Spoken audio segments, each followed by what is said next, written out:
Hello my dear student, स्वागत है आप सभी का। प्यारे विद्यार्थियों, हमारी जो है क्लास चल रही थी और जिसमें हमारा जो है चैप्टर नंबर जो है 12 चल रहा था कृषि विज्ञान का। और अब हम आगे बढ़ते हैं।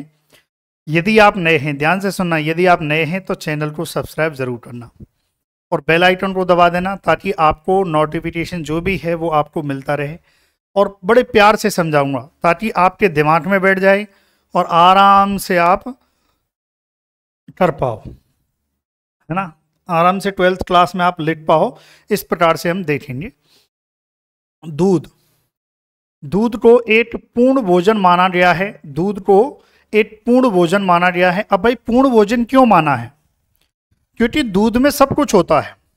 दूध में कार्बोहाइड्रेट होती है, विटामिन होती है, दूध में जो है खनिज लवण होते हैं, दूध में जो है प्रोटीन होती है, दूध में जो है फैट होती है, वसा होती है, सब कुछ होता है जो भोजन में होता है। तो इसीलिए जो है दूध को क्या माना गया है? एक पूर्ण भोजन माना गया है। इसमें सभी प्रकार के आवश्यक पोषक पदार्थ उपस्थित होते हैं। आवश्यक पोषक पदार्थ सभी प्रकार के आवश्यक पोषक पदार्थ, चाहे वो वसा हो, कार्बोहाइड्रेट हो, प्रोटीन हो, खनिज लवण हो, वो सभी आवश्यक पोषक तत्व क्या है? दूध में उपस्थित होते हैं, जिनका उपयोग सभी आयु वाले मनुष्य अपने शरीर की आवश्यकता की पूर्ति के लिए करते हैं। यानी कि सभी आयु वर्ग, आप देखो बच्चे से लेकर, जो छोटा सा नन्हा सा बच्चा है उससे लेकर और बड़े तक सब दूध पीते हैं। तो मतलब यह है कि दूध एक तरह से पूर्ण भोजन है, ये ध्यान रखना है। दूध क्या है? पूर्ण भोजन। इसीलिए कहते हैं कि भैया दूध पीना चाहिए, है ना। दूध जरूर पीना चाहिए। पीते हो? क्या आप दूध पीते हो या नहीं पीते हो? कमेंट जरूर करें कि हाँ सर हम दूध पीते हैं। कमेंट करें, नहीं तो नहीं। हाँ, आपसे बोल रहा हूं, आप ही को कमेंट करनी है। फिर देखते हैं दूध।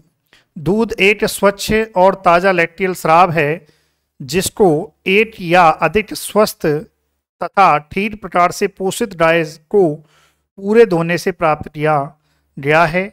इसमें वह दूध सम्मिलित नहीं है जो बच्चा देने के 15 दिन पूर्व और 10 दिन पश्चात का है, तथा इस दूध में कम से कम जो है 8.5% वसा रहित ठोस पदार्थ, यानी कि जिसे हम कहते हैं SNF, और 3.25% वसा उपस्थित होती है। अब देखिए, ये एक परिभाषा है। आपसे परीक्षा में जो है प्रश्न आ सकता है। प्रश्न क्या आएगा? दूध क्या है? दूध क्या है? परिभाषित करो। दूध क्या है? परिभाषित करो। यदि आपके ऐसे क्वेश्चन आ जाए तो आपको लिखना है दूध स्वच्छ और ताजा लैक्टियल स्राव है। लैक्टियल का मतलब ऐसे बहने वाला, एक तरह से मतलब किसी चीज में से निकलने वाला, उसको हम कह देते हैं लैक्टियल। लैक्टियल स्राव है। लैक्टियल मतलब जिसमें लैक्टिक एसिड जो है, लैक्टोजन जो है, ये सब रहेगा। लैक्टोजन की वजह से जो है ये देखने को मिलता है। इसमें जो है दूध का जो जनरेशन होता है वो लैक्टिन और लैक्टोजन की वजह से होता है। ये सब प्रोसेस है, उसमें हमें नहीं जाना है, उसमें नहीं जाना है। बस आपको इतना याद रखना है कि दूध एक स्वच्छ और ताज़ा लैक्टियल स्राव है जिसको एक या अधिक स्वस्थ या ठीक प्रकार से पोषित गाय को पूरे धोने से प्राप्त किया जाता है। पूरे धोने का मतलब दूध निकालना, पूरा धोना मतलब दूध निकालना, पूर्ण हस्त विधि से दूध निकालना, जिसमें हम पूरा दोहन करते हैं। मतलब गाय के किसी भी थन में हम दूध नहीं छोड़ते हैं, सभी चारों के चारों थनों से संपूर्ण दूध निकाल लेते हैं, है ना। तो याद रखना है दूध क्या है? दूध एक स्वच्छ और ताजा लैक्टियल क्षरण है जो पूर्ण गाय है, स्वस्थ गाय है, उसके पूरे धोने से जो है प्राप्त होता है। इसमें वह दूध सम्मिलित नहीं है जो बच्चा देने से, ये बच्चा है, ये बच्चा हुआ, इस बच्चा होने से, जब भाई गाय गर्भित हुई तो बच्चा हुआ, उस बच्चा होने से 15 दिन पूर्व और बच्चा के 5 दिन बाद, 5 दिन बाद, यहाँ पर 5, हालांकि आपकी पुस्तक में गलत दिया हुआ है, आप इसको कर लेना 5 दिन। ऐसा क्यों? क्योंकि ये जो है बच्चा होने के, याद रखें, बच्चा होने के 5 दिन बाद तक जो क्षरण प्राप्त होता है उसे ठीस कहते हैं, कोलेस्ट्रम कहते हैं।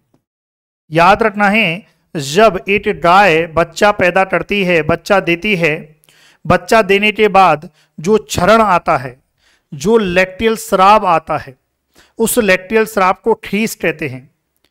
5 दिन बाद जो लैक्टियल क्षरण आता है उसे 5 दिन बाद जो लैक्टियल क्षरण आता है उसे दूध कहते हैं। आ गया बात समझ में? बच्चा जब गाय भैंस ब्याती है, ब्याने के 5 दिन, ब्याने के जस्ट बाद जो भी दूध आता है 5 दिन तक, उसे क्या कहते हैं? ठीस कहते हैं। 5 दिन के बाद जो लैक्टियल क्षरण होता है उसे दूध कहते हैं।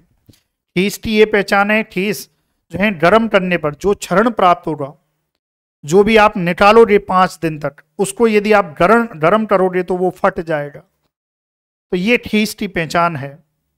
आपने खाया भी होगा, बहुत पौष्टिक होता है। यहां तक बात हो रही है जो बच्चा देने के 15 दिन पूर्व या 5 दिन पश्चात का है। इस दूध में कम से कम 8.5% बसा रहित ठोस होती है। इस दूध में क्या होती है? एक तो SNF, वो कितनी होती है? 8.5, यानी कि SNF का मतलब है सॉलिड नॉट फैट, बसा रहित ठोस पदार्थ।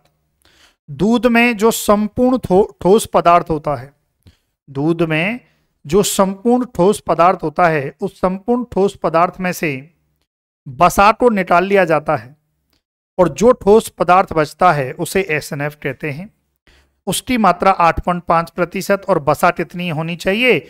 उपस्थित रहती है 3.25%। तो आपसे क्वेश्चन ये भी आ सकता है, आपसे क्वेश्चन आ सकता है कि दूध में कितने बसा रहे ठोस पदार्थ होती है। आपसे क्वेश्चन आ सकता है। क्वेश्चन क्या आ जाएगा, है ना? यदि हम प्रश्न की बात करें, क्या प्रश्न आएगा? दूध में बसा रहित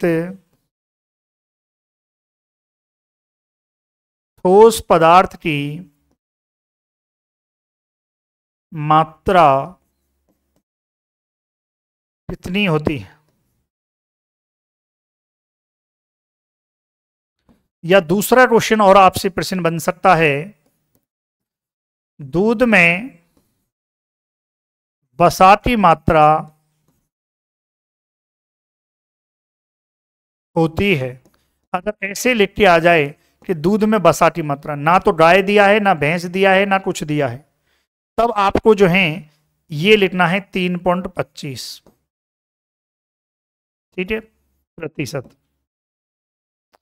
लेकिन अगर गाय, अब यहां पर जानवर का नाम दे दे, गाय या भैंस जो है, वो हम सारणी टेबल में से देखेंगे, टेबल में से है उसको हम देखेंगे। सामान्य तौर पे पूछ ले तब आंसर ये जाएगा। अब वो भाषा शैली आपकी कंप्लीट हो रही है। दूध क्या है? दूध एक स्वच्छ और ताजा लैक्टियल क्षरण है जो गाय के पूर्ण दोहन से प्राप्त होता है। इसमें वह दूध सम्मिलित नहीं है जो ब्याने से 15 दिन पूर्व, ब्याने के 5 दिन पश्चात वाला जो दूध है वो इसमें सम्मिलित नहीं है। न्यूनतम मात्रा बसा रहित ठोस पदार्थ की 8.5% और 3.25% बसा होती है। आराम से, मुझे उम्मीद है आपको याद हो गया। लाइक करो, चैनल को सब्सक्राइब करो और आपके जितने भी स्कूल के विद्यार्थी हैं उनको आप प्लीज, निवेदन है, आप ऐड कीजिए। आपके जितने भी स्कूल में बैचमेट हैं, जितने भी स्कूल आपकी क्लासरूम में पढ़ते हैं, उन विद्यार्थियों से इस चैनल को सब्सक्राइब करवाओ।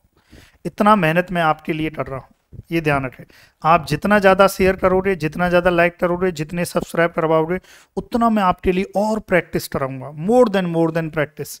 आपकी 100%, 100 में से 100, कृषि विज्ञान में 100 में से 100 आपके मार्क्स आएंगे।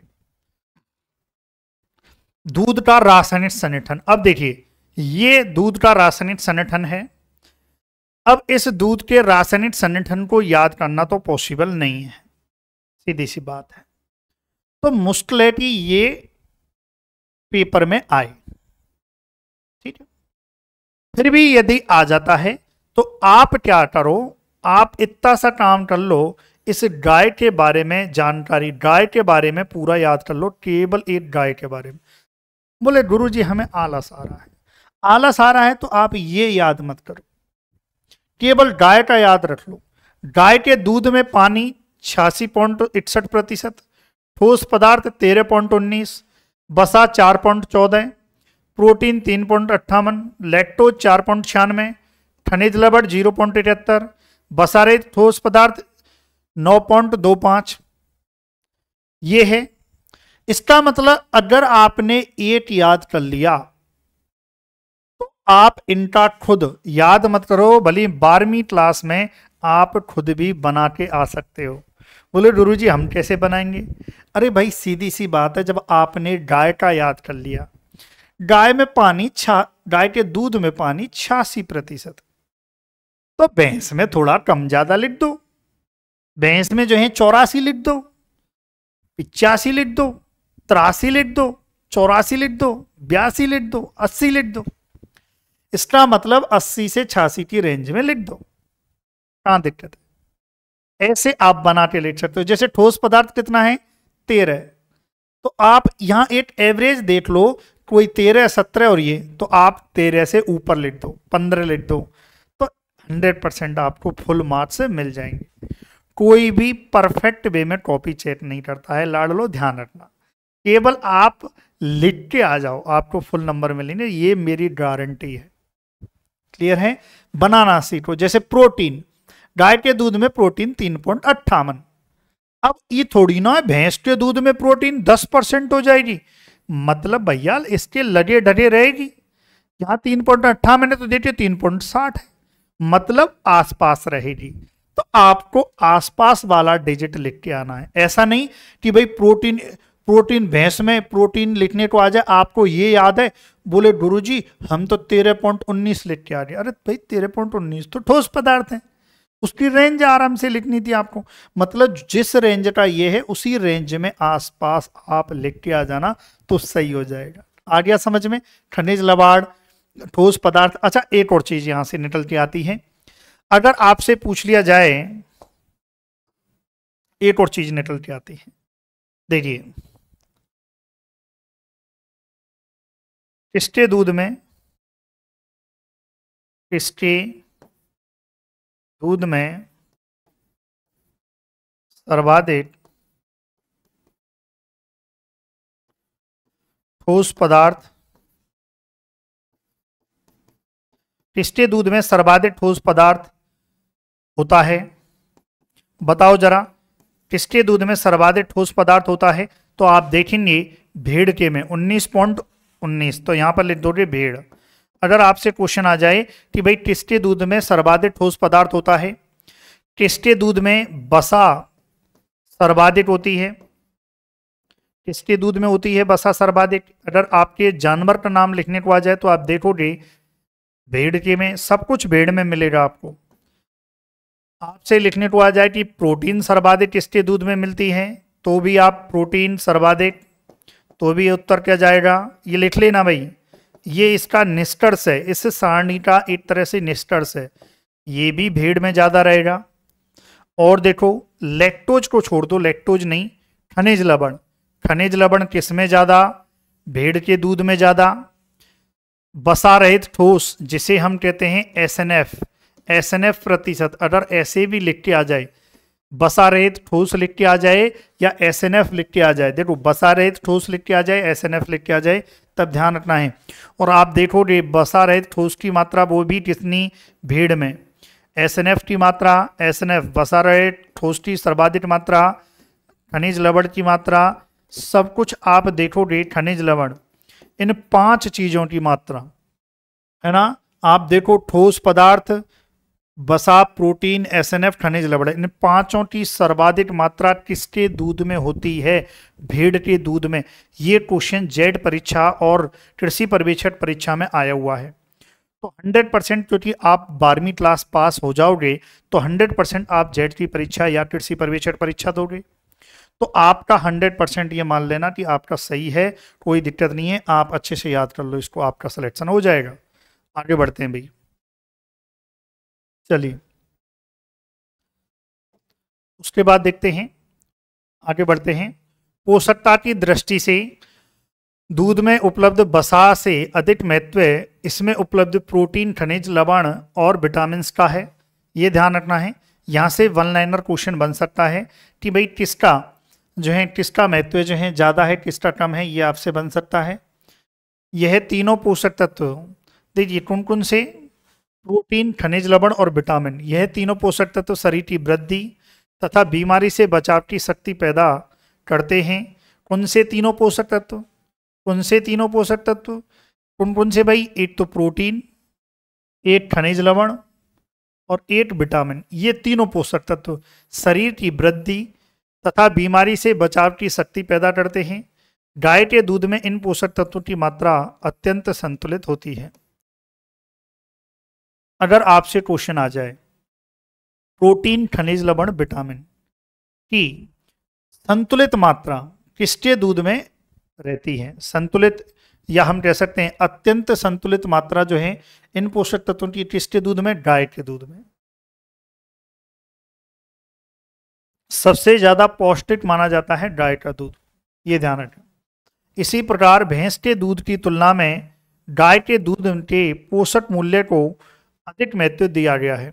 अब यहां से भी क्वेश्चन आ जाए, अगर आपसे क्वेश्चन आ जाए कि किसके दूध का पोषक मूल्य ज्यादा है, तो गाय के दूध का पोषक मूल्य ज्यादा है। किसके दूध का, गाय के दूध का। इस गाय के दूध का पोषक मूल्य क्या है, पोषक मूल्य गाय के दूध का क्या है, ज्यादा है, भैंस के दूध का कम है। वेद शास्त्रों में इसे अमृत की संज्ञा दी गई है। अब यहां से क्वेश्चन आ सकता है, वेद शास्त्रों में किसके दूध को अमृत की संज्ञा दी गई है, तो गाय के दूध को वेद शास्त्रों में अमृत की संज्ञा दी गई है। ये ध्यान रखना है, क्वेश्चन दिमाग में फिटे कर लेना, लाइक कर दो जल्दी से। भारतीय नस्लों की गायों का दूध अधिक गुणकारी है। अच्छा देखो, 12वीं क्लास का कृषि विज्ञान का संपूर्ण कोर्स अगर आपको पढ़ना है तो आप हमारी एग्री पावर जयपुर कोचिंग, ये जो हमारी एप्लीकेशन है, इस एप्लीकेशन को प्ले स्टोर से डाउनलोड करो और वहाँ से हमारा 2500 रुपये में 12वीं कृषि विज्ञान का कोर्स परचेज करो। जब कोर्स परचेज करोगे तो इसी प्रकार से बहुत अच्छे से मैंने वहाँ पढ़ाया हुआ है, प्रैक्टिस कराई हुई है, मज़ा आएगा आपको। कोर्स खरीदोगे तब ज़्यादा मज़ा आएगा।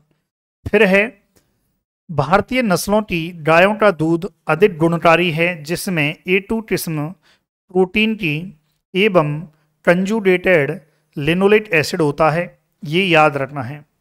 भारतीय नस्लों की गायों का दूध अधिक गुणकारी होता है, जिसमें A2 किस्म की प्रोटीन एवं कॉन्जुगेटेड लिनोलेट एसिड होता है। ये वेरी इंपॉर्टेंट लाइन है, एग्जाम में आपके 12वीं क्लास में यहाँ से पॉइंट बन सकता है। किसी भी प्रकार से आपसे पूछा जा सकता है कि A2 किस्म की प्रोटीन किसके दूध में मिलती है, तो भारतीय गाय नस्लों की गायों के दूध में। आपसे पूछा जा सकता है कॉन्जुगेटेड लिनोलेट एसिड जो है अधिक किसमें देखने को मिलता है, गायों के दूध में। अब ये क्या काम करता है, जिसकी प्रकृति धमनियों में रक्त जमाव विरोधी, कैंसर विरोधी, मधुमेह विरोधी होती है, इसलिए देसी गाय का दूध दोहरा लाभदायक होता है, ये भी ध्यान रखना है। आपसे पूछा जाए कि किसका दूध दोहरा लाभदायक होता है, तो देसी गाय का। देखिए आप, देसी गाय जिसे अमृत की, देसी गाय के दूध को अमृत की संज्ञा दी गई है, ये ध्यान रखें।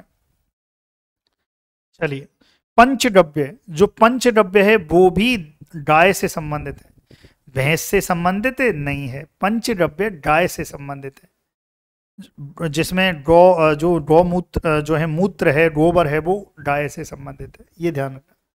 चलिए लिखें आप। वहीं भारतीय गाय के दूध में बच्चों के दिमाग की वृद्धि करने हेतु आवश्यक तत्व omega 3 fatty acid, very important, यहां से भी क्वेश्चन आ सकता है कि भारतीय गायों के दूध में बच्चों के दिमाग की वृद्धि करने वाले आवश्यक तत्व का नाम लिखो, तो ओमेगा 3 फैटी एसिड एवं सेरेब्रोसाइड, क्या है, एवं सेरेब्रोसाइड। अगर आपसे लिखने को आ जाए, यहां से क्वेश्चन बनेगा, यहां से आपसे प्रश्न बन सकता है। क्या प्रश्न बन सकता है कि भारतीय गाय के दूध में बच्चों के दिमाग की वृद्धि करने हेतु आवश्यक तत्व कौन कौन से होते हैं? ओमेगा 3 फैटी एसिड होता है और सेरेब्रोसाइड होता है। क्लियर है भाई? क्वेश्चन कर लो, आ जाएगा तो लाइक करो जल्दी से। आगे बढ़ते हैं, अब देखते हैं दही के बारे में। चलिए भाई, दही दही देख लेते हैं। दही क्या है? डेविज के अनुसार दही का पोषण मान दूध के समान ही है। दही में वे सभी अवयव उपस्थित होते हैं जो दूध में पाए जाते हैं। मतलब देखा जाए तो किसके अनुसार? डेविज के अनुसार, ये याद रखना है। किसके अनुसार? डेविज के अनुसार। डेविज ये मानते हैं कि दूध का जो पोषक मान है, तो ये याद रखें, दही के पोषक मान के बराबर होता है। दूध का पोषक मान, पोषण मान, ये बराबर है दही के पोषण मान से। पोषण मान के, ये ध्यान रखना है। दही में वसा, प्रोटीन, खनिज, लवण की मात्राएं दूध के समान, जबकि लैक्टोज की मात्रा कुछ कम होती है। एक अंतर है, ये याद रखना है। आपसे पूछा जा सकता है कि किसकी मात्रा, किस अवयव की मात्रा, किस तत्व की मात्रा दही में कम होती है दूध की तुलना में। ऑब्जेक्टिव बन सकता है, वस्तुनिष्ठ प्रश्न बन सकता है। किसकी कमी रहती है? लैक्टोज की कमी रहती है। लैक्टोज की कम मात्रा देखने को मिलती है। किसमें? दही में। लैक्टोज की कुछ कम मात्रा होती है। किसमें? दही में। लैक्टोज की कम मात्रा किसमें? दही में। ये ध्यान रखना, ये पॉइंट नोट कर लिया करो। कई बार इनका हमारे दिमाग का कंसंट्रेशन नहीं पहुंच पाता। मैं आपके दिमाग के कंसंट्रेशन को वहां पर पहुंचा देता हूं जहां से क्वेश्चन क्लिक हो सकता है। ये ध्यान रखें। दही में उत्पन्न होने वाली अम्लता के कारण, अब भाई आपको पता है दही में किण्वन की क्रिया होती, दूध में जब किण्वन की क्रिया होती है तो दही बनता है। दही बनता है तो लैक्टिक अम्ल की मात्रा ज्यादा हो जाती है। तो अम्लता के कारण, दही में उत्पन्न अम्लता के कारण कैल्शियम और फास्फोरस अधिक घुलनशील अवस्था में आ जाते हैं। इसलिए दूध की अपेक्षा इन तत्वों की अधिक मात्राएं दही से मनुष्य को मिलती हैं। अगर आपसे पूछा जाए कि एक तरफ तो दही है और एक तरफ दूध है, बताओ किसमें कैल्शियम फास्फोरस की मात्रा, कैल्शियम को Ca, फास्फोरस P, तो किसमें कैल्शियम एंड फास्फोरस, इसकी मात्रा जो है किसमें? तो यहां पर याद रखना है, जो दही है उसमें कैल्शियम फास्फोरस की मात्रा अधिक और दूध में क्या है? कम। ये ध्यान रखना। दूध में कैल्शियम, अगर हम कंपेयर करें, अगर हम एक दूसरे से कंपेयर करें तो बताइए दही में कैल्शियम और फास्फोरस की मात्रा ज्यादा हो रही है दूध में? तो दही में हो रही, क्योंकि जो कैल्शियम और फास्फोरस होते हैं वो ज्यादा घुलनशील अवस्था में आ जाते हैं। इसलिए दही का पाचन मनुष्य में दूध की अपेक्षा शीघ्रता से होता है। इसीलिए दही का पाचन दूध की अपेक्षा शीघ्रता से होता है। दही का पाचन बहुत जल्दी हो जाता है। दही पेट की आदि समस्याओं को निवारण करती है दही, इसलिए दही खानी चाहिए। ये ध्यान रखें। तो ये देख सकते हैं आप, ये बेसिक बातें हैं इसके बारे में। चलो भाई नोट डाउन करो इसे, फिर आगे बढ़ेंगे। चलो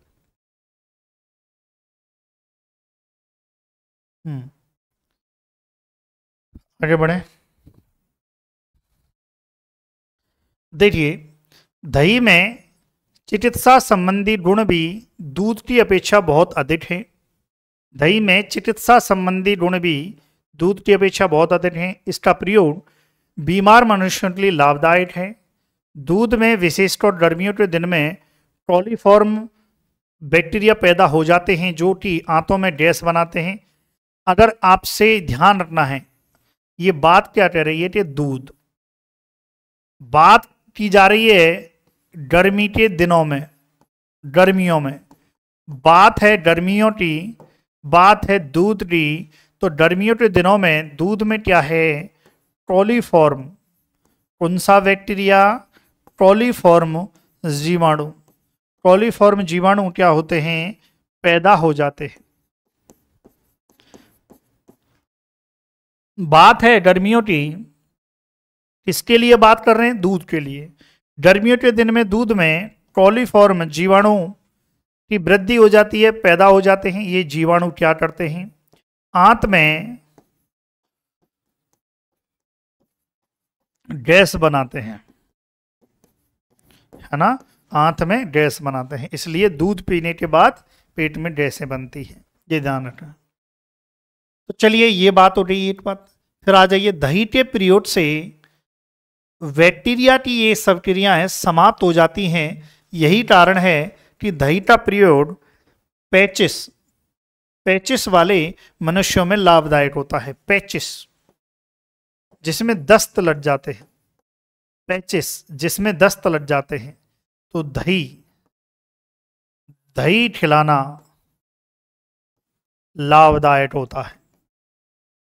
पैचिस रोग में दही खिलाना लाभदायक होता है, ये ध्यान रखना। और कॉलीफॉर्म जीवाणु आंत में गैस पैदा करते हैं जब हम गर्मियों में दूध पीते हैं, ये ध्यान रखें।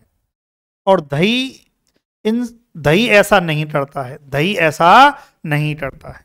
दही में कॉलीफॉर्म जीवाणु इस प्रकार की अभिक्रियाएं नहीं करते हैं। दही लाभदायक है पेचिस रोग में, ये ध्यान रखना है। आगे बढ़ेंगे भाई, लाइक करें, चैनल को सब्सक्राइब करें। उम्मीद है आपको समझ में आ रहा होगा, मैं बहुत अच्छे से, बहुत प्यार और प्रेम भाव से आपको समझा रहा हूं, ये ध्यान रखें। पूरे राजस्थान में आप किसी भी यूट्यूब चैनल पर देख लेना, इतना बेहतर तरीके से आपको किसी ने भी, कोई भी अगर समझा सकता है तो ये चैलेंज है मेरा। इतना शिद्दत के साथ मैं आपको समझा रहा हूं, पूरे यूट्यूब चैनल में कहीं नहीं मिलेगा, ये ध्यान रखें। दही के संगठन की बात करें, अब यहां से भी क्वेश्चन बनता है, यहां से भी आपकी जेट परीक्षा में क्वेश्चन बनता है, आपके सुपरवाइजर में क्वेश्चन बनता है, ये ध्यान रखें। आपके ट्वेल्थ में भी क्वेश्चन बनता है। अब इसको क्या करना है, इसको आपको याद करना है। इसको क्यों याद करना है, बहुत जरूरी है। देखिए, दही का संगठन है पूर्ण दूध का दही और स्किम्ड दूध का दही। अब यहां पर स्किम्ड दूध को समझो, बसा रहित दूध, बसा रहित दूध स्किम्ड दूध होता है। बसा रहित दूध क्या होता है, वह दूध जिसमें से बसा निकाल ली जाती है, वह स्किम्ड दूध होता है। तो आप देखिए, स्किम्ड दूध में बसाती, स्किम्ड दूध, बसा रहित दूध। अब इस दूध से हमने क्या बनाया, दही बनाया। तो दही बनाया, आप देखोगे जब इसमें बसा की बहुत कम मात्रा है तो दही में भी बसा की बहुत कम मात्रा होगी। आप देखोगे 0.05 से 0.1% ही इसमें फैट होती है, बहुत मामूली सी फैट बचती है। तो हम कह सकते हैं कि बसा रहित दूध क्या है, स्किम्ड होता है, जिसे हिंदी में कहते हैं सपरेटा दूध, ये ध्यान रखें। अब ये पूरा याद रखना है कि भाई ये पूर्ण दूध का दही है, मतलब संपूर्ण दूध, उसमें से बसा नहीं निकाली है, तब दूध जो है दही जमाया है, तब ये है। जल की मात्रा है, बसा है, प्रोटीन है, लैक्टोज है, भस्म है, भस्म मतलब क्षार, लैक्टिक अम्ल है, कैल्शियम है, फास्फोरस है, इनकी मात्राएं पूछी जा सकती हैं। आप देखोगे यहाँ पर देखो, कैल्शियम की मात्रा 0.12 से 0.14 है, फास्फोरस की मात्रा 0.09 से 0.11 है, ये सब पूछा जाता है। तो ये आपको MTR करना है, मुझे रट लो, MTR मुझे तो रट लो।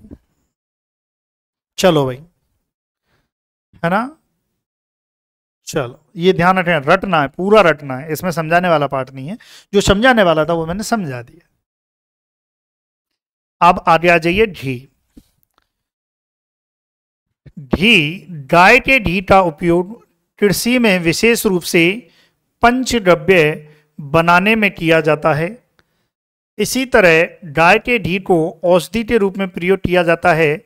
गाय के घी में वेरी वेरी इंपॉर्टेंट, गाय के घी में, इवन घी में कोई भी घी हो, घी में 99 से 99.5% क्या होती है लाडलो?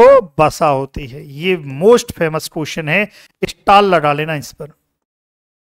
आपकी परीक्षा में 12वीं क्लास हो, जेट हो, किसी में भी आने लायक क्वेश्चन है कि ढी में बसा की मात्रा कितनी होती है? 99 से 99.5%। तो 0.5% क्या होता है? 0.5% इसमें जल की मात्रा होती है, नमी होती है। जल कह दो या इसे हम कह सकते हैं नमी, ये ध्यान रखें। चलिए, बाकी विटामिन ए और अन्य तत्व तो घी में पाए जाते हैं। चलो भाई आगे बढ़े। अब देखते हैं गौमूत्र के बारे में। गौमूत्र, संसार में ऐसा कोई जीव नहीं जिसका मलमूत्र उपयोगी हो, परंतु गाय का मूत्र औषधि के रूप में माना जाता है। गाय के अलावा किसी का मूत्र उपयोगी नहीं है, केवल गाय का जो मूत्र होता है वही औषधि के रूप में काम आता है। वर्तमान में गौमूत्र का अर्क बनाकर प्रयोग अधिक सरल और कारगर है। गांव में अपने घरों में गौमूत्र का छिड़काव करने से घर पवित्र हो जाता है, अर्थात नकारात्मक ऊर्जा समाप्त हो जाती है। आजकल तो नहीं करते हैं, लेकिन जब पहले गाय थी तो गाय का मूत्र उससे जो है पूरा घर पवित्र किया जाता था। पूजा पाठ के समय गौमूत्र का छिड़काव कर घर को पवित्र किया जाता है। पूजा पाठ के समय गौमूत्र का छिड़काव कर पवित्र किया, बेसिक सी बात है। गौमूत्र में कई प्रकार के तत्व होते हैं जो शरीर में रोग प्रतिरोधक क्षमता को बढ़ाते हैं। इसके अतिरिक्त गौमूत्र का प्रयोग कृषि में जैविक कीटनाशी, पंचगव्य आदि में किया जाता है। यानी कि गौमूत्र, जो व्यक्ति गौमूत्र का सेवन करेगा उसके शरीर में रोग प्रतिरोधक क्षमता बढ़ जाती है, रोगों से लड़ने की शक्ति बढ़ जाती है जो व्यक्ति गौमूत्र का सेवन करता है। इसके अतिरिक्त गौमूत्र आप देखिए कृषि में जैविक कीटनाशी बनाने में गौमूत्र का है। और पंचगव्य में मैंने 5 चीज बताई थी, तो पंचगव्य में गौमूत्र भी है। गौमूत्र प्रतिरोधक क्षमता बढ़ाता है, गौमूत्र से अर्क बना के घर को पवित्र किया जाता है, छिड़का जाता है। ये सब आपको ध्यान रखना है। अगर गौमूत्र के बारे में टिप्पणी करने को आ जाए तो भैया करके आ जाना। ओके, अब आ जाते हैं गोबर।